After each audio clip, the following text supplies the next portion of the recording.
we have a very rare opportunity that Professor Sadiq Sait Muhammad Sir is with us. He has very simple 3 sets of messages for us. Nobody will move, nobody will disturb presentation, and let us carry these 3 sets of messages from Professor Saab, and I am sure we are going to enjoy this program, and he has brought it specially for IAS Jubail. Let us give a thunderous applause and welcome. Good evening, everybody. After such an entertaining program, I think it's not fair to go and put in a PowerPoint presentation lecture by a university professor. Is that fair? You think so? I'll try to make it as simple as possible, as less painful as possible, and as entertaining as possible, so that it fits quite well between the previous entertaining program and the one that's coming in. You can feel the nervousness in my voice because it's the first time in my life I've faced an audience of so many ladies. The last time I spoke was at Ifat University, but there were much fewer people then. So I'll try to move to the male side so that I can speak more clearly. I was told that today's audience will be the school administration, parents, and students, which is mainly girls. I was given a choice to come today or to come tomorrow to address the boys, and I was lucky to come today. As you can see, the title is 3 sets of messages, and then we have a poem. Before we begin, let me sort of give you the brief agenda. You don't know me and I don't know you. Most of you in the hall are seeing me for the first time, and most of you in this hall will never see me again. And that's how it always happens with my speeches. We travel, we see people, and we then separate and we never see each other. But generally someone remembers from a talk. And when I was asked to do this, I said, I have to do something which the school will remember, and the parents will remember, and the girls will remember. And in the end, I have a poem which is very dear to me, and I borrowed this from the internet, and I thought I'll share it with you. You have to know me before you understand what I'm saying. So I volunteered to introduce myself. I told Dr. Hamid, let me do this myself. So I'll take a couple of minutes to tell you who I am. I was born in Bangalore in 1957, and then I moved to Saudi Arabia in 1981. What I did since then, what I do now, and how you and I are connected has to be understood before the message from me can flow to you. I recently completed a book, Life of Pi by Jan Martin, a Portuguese author who wrote about a zoo in Pondicherry where people decide to move from India to Canada, and then there's a shipwreck. A movie has been made. I'm sure you all will enjoy. I want to read this. Jan Martin is a philosopher, and he said, why do people move? What makes them uproot and leave everything they've known for a great unknown beyond the horizon? Why climb this Mount Everest of formalities that makes you feel like a beggar? Why enter this jungle of foreignness when everything is new, strange, and difficult? The answer is the same all over the world. People move in the hope of better life. All girls over here should remember this till the end of the speech, that that's what your parents did for you. And I moved. I came to King Fahad University of Petroleum and Minerals in 1981, and I've been there since then. 33 years of my life in one single spot has been good. What do people do in the university is what I too did. I do a bit of research, have a couple of inventions, wrote a few books. I teach, I travel, and the chore. Institutions like mine receive students from schools like yours. So we are connected. And now you know a little bit about me. Now we'll start the presentation. Before I begin, I want to congratulate the school, its administration, its founders, its teachers, all those who, from this past 25 years, some stayed, some must have left, some must have just served in the middle. I think they all deserve a very, very big, hearty congratulations. I did not expect it's going to be this good. When the principal was worried about the time being delayed, I was to start around 6 o'clock. I said, let things continue. This has been fantastic. Also because I have never been inside a girls' school. Not even in my wife's school where she teaches. Before we talk about the message, we have to understand the context and our times. And I want to say this in numbers. We have to understand that we are in a different time compared to what we were when we were kids and we were students. Let me give you a brief idea about the environment. Since we are academicians, let's talk about information available in the world, on the internet. I'll quickly go through these numbers, and then you will know how different things are today as compared to when we were in school and we were students. Did you know that over 10 million web pages have been added to the internet in the last 24 hours? Did you know that 3,000 plus books are published every day? That there are 2.7 billion searches performed on Google every month? Who did people ask before Google? Search engines like MSN and Google get over 200 million queries a day. The number of text messages which are sent and received exceeds the population of this earth, which is about 7 billion. And more devices will be connected to the internet in the next 5 years than we had in the last 15 years. And that's not it. The amount of technical information is doubling every day. For students starting a 4-year technical college program, what they learn in the first year will get outdated by the time they come to the 3rd year. The US Department of Labor sometimes estimated that for today's learners, there'll be 10 to 14 jobs by the age of 38. A 2.5-year-old or 2.5-year-old child knows where to find his favorite app on his dad's iPhone, use it, take pictures, and answer calls. And this is not an exaggeration. I was with one some time ago in Cambridge, UK. Look at that smile with an iPhone in his lap, which you can't see, it's down there. And look at this picture. Why is daddy using my iPhone to make a call? And that's true. I want to give you some more numbers. 1 out of 4 workers working today has been hired in a company in less than 1 year, which means people are changing jobs again and again. Huge attrition, new challenges. Challenges for companies and for the employees to learn new skills and competencies and keep up with times. The average age of employees in some major IT companies is like 26 years. Like run by kids, that's the average age, like Wipro, which has about 100,000 employees. That's amazing. And it's possible that the top 10 jobs that are in demand in the next 5 years did not exist today. New jobs of new types are being created because of these exponential times. On the social side, MySpace, which is not used these days much, and a page is visited about 30 times. 1 in every 8 couples recently married in the US met online. And there are millions of users registered in MySpace, YouTube, Twitter, and Facebook. If any of this were a country, it would have been the 10th biggest in the world. This is interesting. It is estimated that a week's worth of New York Times today contains more information than a person was likely to come across in his entire lifetime in the 18th century. 2 weeks of information of New York Times. Imagine how much our children are learning from the web. A few clicks here and there, and so much they imbibe and absorb. This is called as knowledge implosion. This was estimated that 1.5 exabytes of information was generated in 2006. Exabytes is 1 followed by 18 zeros. And each byte is like 1 character which you click on the keyboard. And that's not it.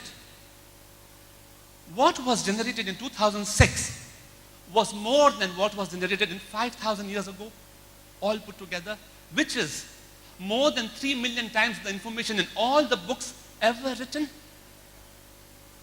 That's the access our children have to today. Look at the power. And the information is predicted to grow more, maybe 1,000 times more. A lot of disruption is going to take place because of that. And it's taking place. If you recall the Encyclopedia Britannica, those big volumes we used to have in the libraries, one CD-ROM technology destroyed everything. If you look at the processing of the photographs by Kodak, digital photography, the entire industry and its technology and processes are of no use today. Very disruptive, very changing. And those are the times we are in and our children are in. Let's start off with the school and its administration. I don't intend to provoke anybody. These are certain things I have seen, observed, and learned. It's nothing from myself. It's all borrowed or through training courses or travels, etc. But there may be something which you could apply now, or you may apply sometime later, or you may not want to apply at all. Like I said, these are from my readings, workshops I have attended, my travels. I travel a lot. Like when I go to Al Khobar with my wife, she says, you talk as if you've come here to visit the city. You go abroad more than coming to the town. And that's how it is. According to TripAdvisor, I have covered 26% of the world's cities. It's a very important message. Administrators, teachers, madam, another director here, and Mrs. Sait, you all have to listen to this very carefully. The slides that are going to follow are going to talk about this. What is a school and how delicate this organization is, especially in today's context? Why is it important to have a clear vision? Is it good to invest in technology? What is the situation of stress and anxiety amongst our children? And what is lacking in schools, like in our schools today, which can be? I'm not saying that I know your school. This is the first time I have come. Maybe you have all of those things. But to other administrators from other schools, and for myself, because I myself actually am a part of a school administration, school in the sense, a university administration, but anything in the American system is called a school. There's a gentleman called Tom Peters. You can check out his website. Tom Peters is known as the guru of management. I attended his workshop, a one-day workshop where you pay $3,000 per head to sit in a hall like this, which is always packed. Lots of information, lots of knowledge, and lots of value out of that. And during one of his talks, he said, a child's mind is like that of an explorer, a visionary, very creative, until the age of 6. And then what do? And he slapped himself and said, we sent him to school. And that is when the brain damage begins. What wrong is other schools doing today? Too many restrictions, too many rules. Things have relaxed. Children are talking back, which is good, rebelling. But still it's not enough.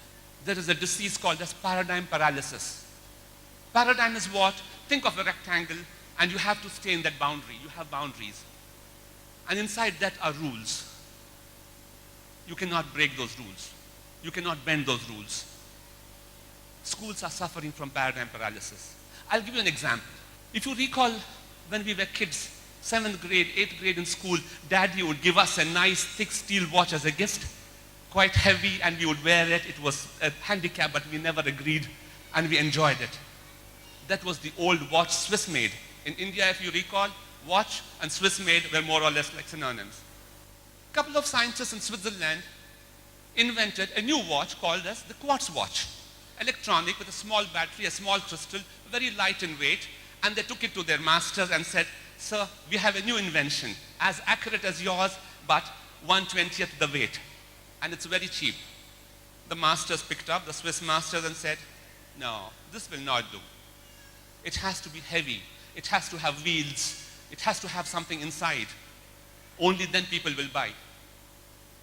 But this is giving time, that was the purpose. But look at the paradigm paralysis. They said, no, no, no. This is not the watch which we'll be making and selling. You have to have those gears inside moving and clicking and ticking, yeah? They said, sir, can we present our research paper in a conference or an exhibition? Permission was given. The Swiss scientists did have a display in one of the exhibitions. A couple of Japanese boys were passing by. They stopped at the stall. They looked at this. Japanese are very good at it. They're not good in research. I've been to Japan. I know the people. One of my books is translated to Japanese, but they are very good in application of technology. They just saw this, went back to Japan, happened to be from Casio company, killed the Swiss watch industry, dead. Now the Swiss have to be happy making chocolates only, or banking, of course. Be careful of paradigm paralysis. I'm talking about rules, and we'll come back to that again quite soon. I don't want to take all night over here. You have to encourage people to break rules. It's perfectly all right to break rules. I'm not trying to provoke or trying to incite your children, but if it happens, do not take it so seriously, because absence of rules is the most important ingredient for innovation. You cannot innovate if you have rules. We had the NCAA accreditation body visiting our university.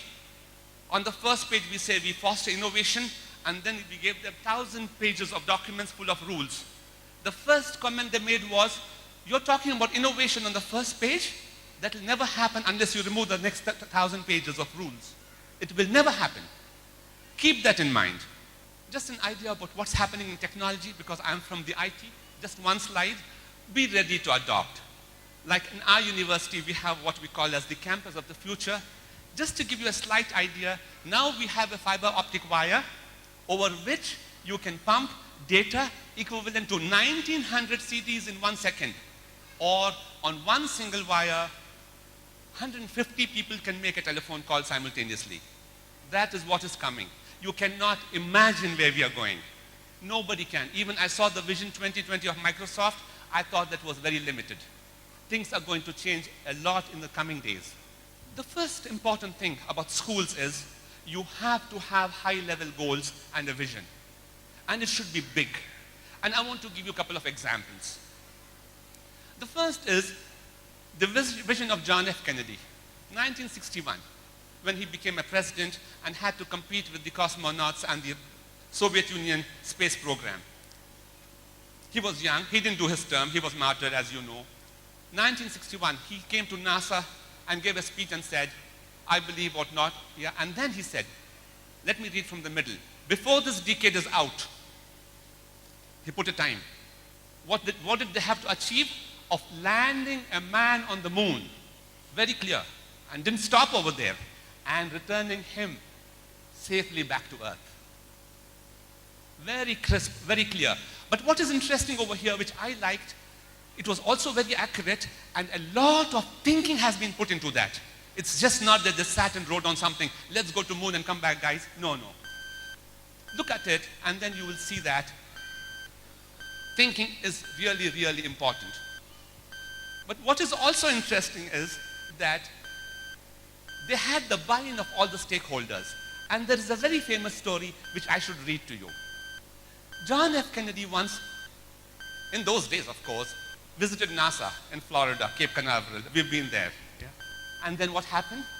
While touring the facility, the entourage reportedly came upon a man mopping the floors, a janitor, somebody who cleans mirrors in the toilet or, cleans the floors.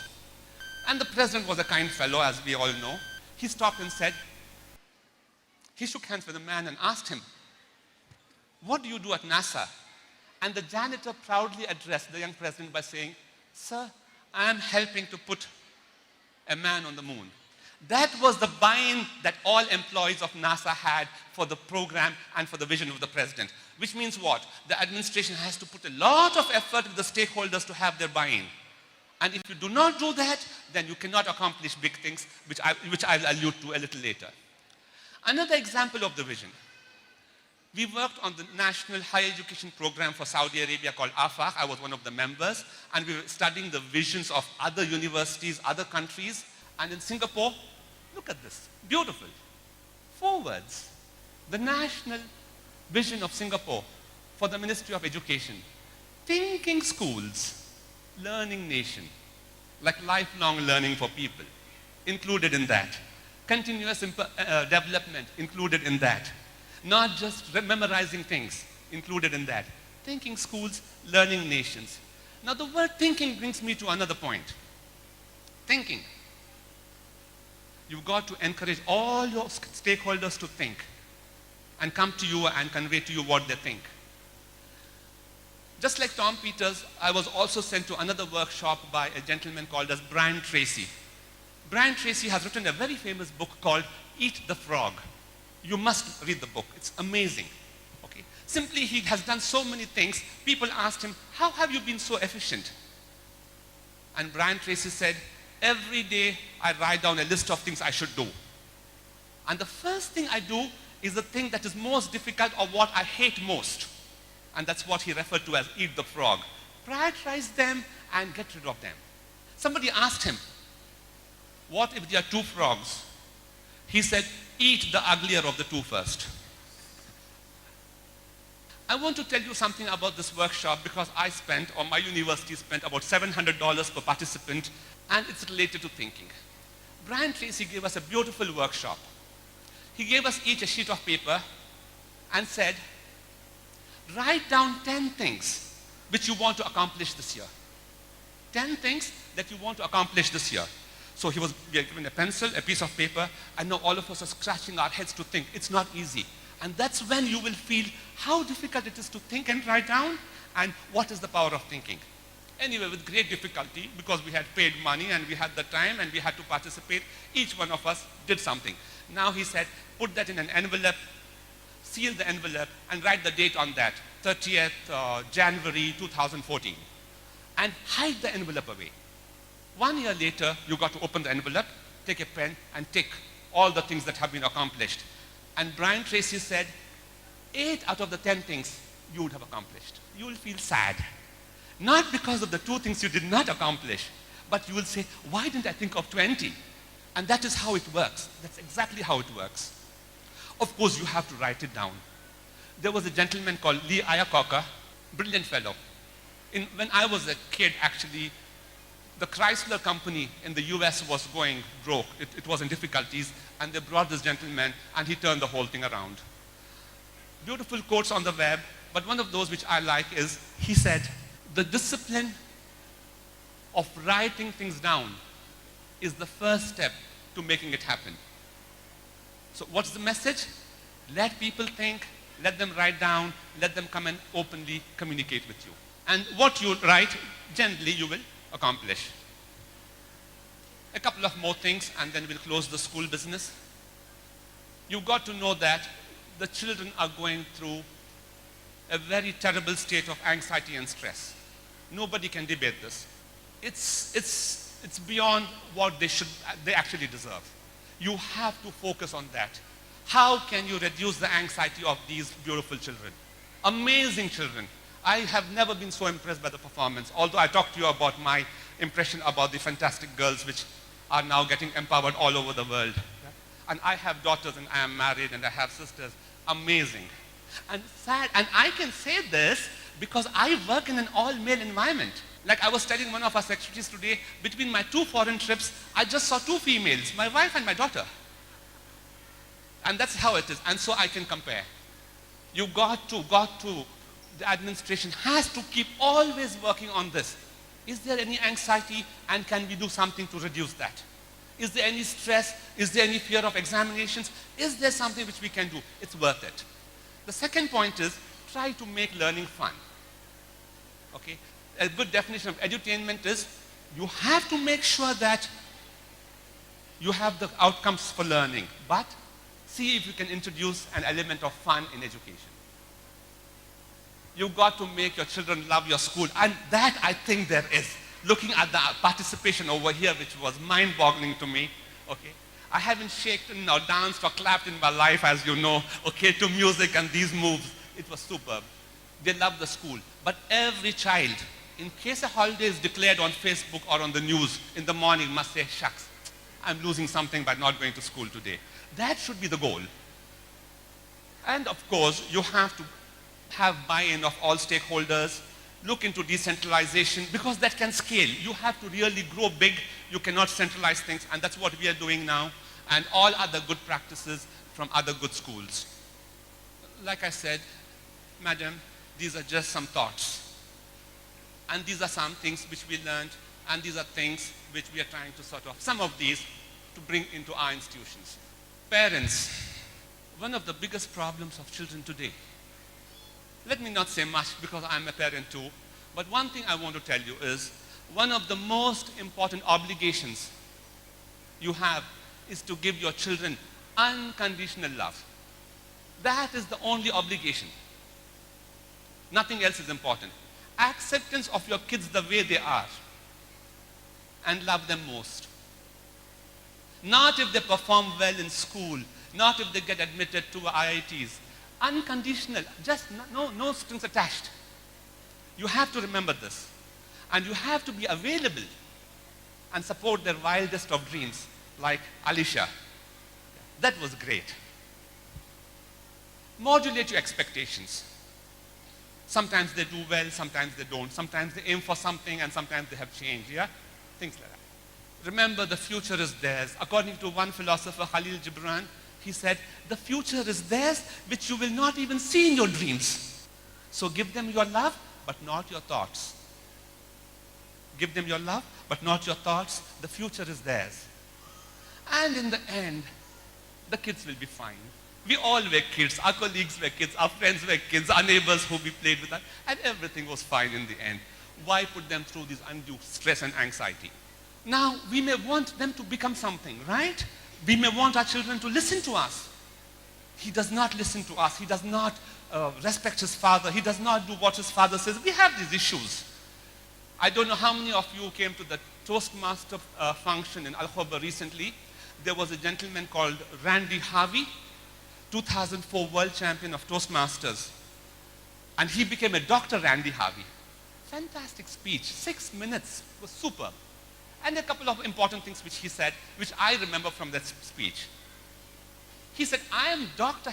Randy Harvey because of my PhD in social sciences, which I want to summarize for you in one sentence. And what is that? You want to go back home and read?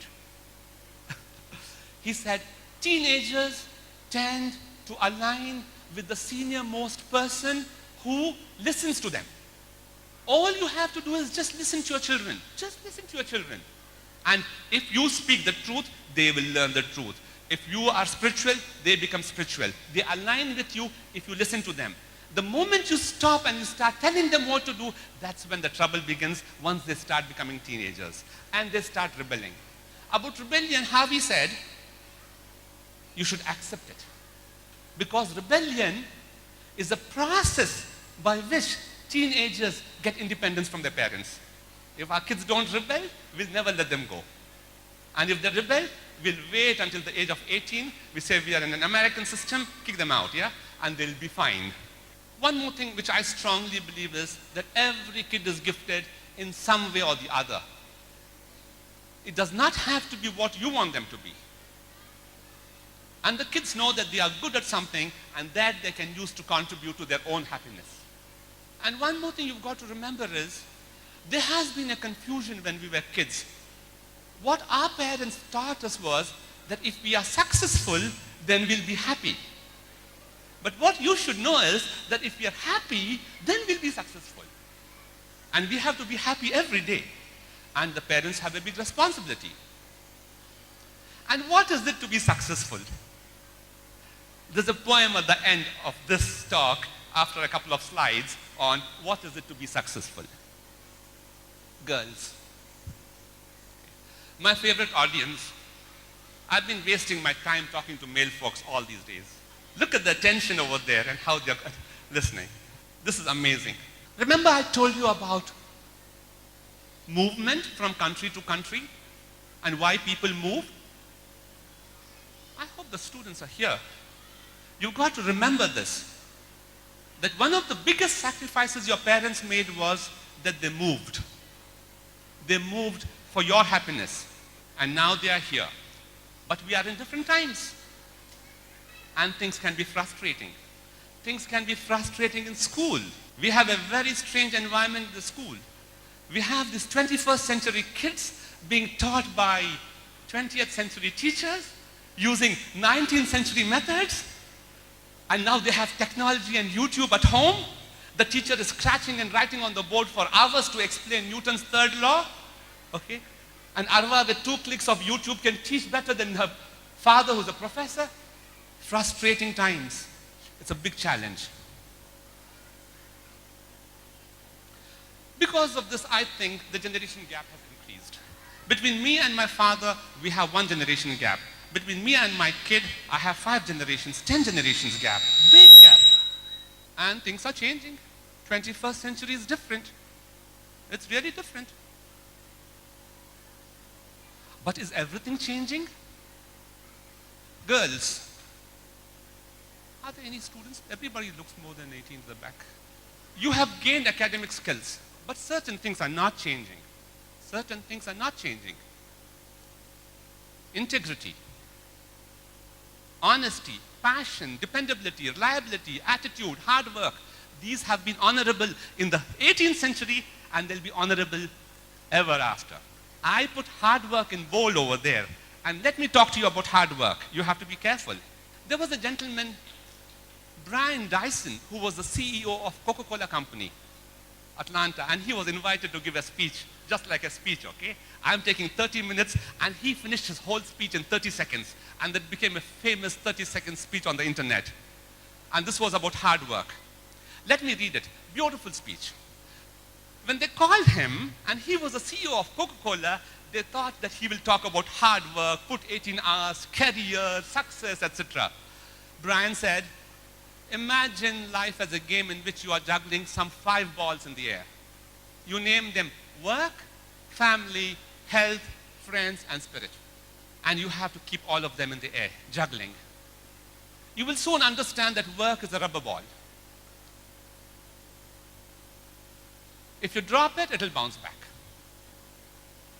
But the other 4 balls, family, health, friends, and spirit, are made of glass.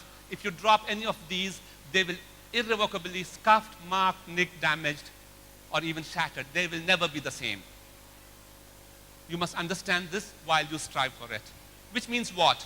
Simply, you have to prioritize and balance things in life. Without balance, you're not going to have happiness. Without happiness, you're not going to have success. Finally, girls, the next phase in life is also challenging.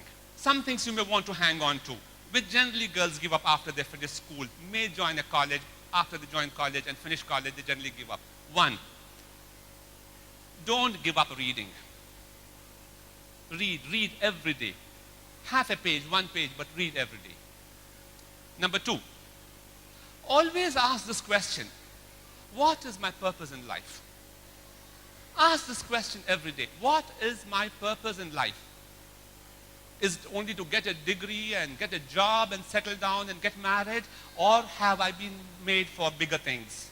Make connection with spirituality and spiritual people. That is very, very important. You have to sort of link to something beyond. Try to search for it and reach out to it. Seek happiness in everything you do. And I wish you all success. But what is it to be successful? We didn't define that until now. For that, again, I go to the internet and I find a poem. Now, I need a volunteer over here to come up to the stage, or come up to this place. Sumaya? Arwa? Come on, okay. Arwa is my daughter. Yeah. And a public speaker. The poem Success by Ralph Waldo Emerson. He said in his poem, success, to laugh often and much, to win the respect of intelligent people and the affection of children, to earn the appreciation of honest critics and endure the betrayal of false friends, to appreciate beauty, to find the best in others, to leave the world a bit better, whether by a healthy child, a garden patch, or a redeemed social condition. To know that even one life has breath easier because you have lived. That is to have succeeded. Please don't forget that. So I wish you all the best. And I'll close with lots of love. Thank you very much for the opportunity.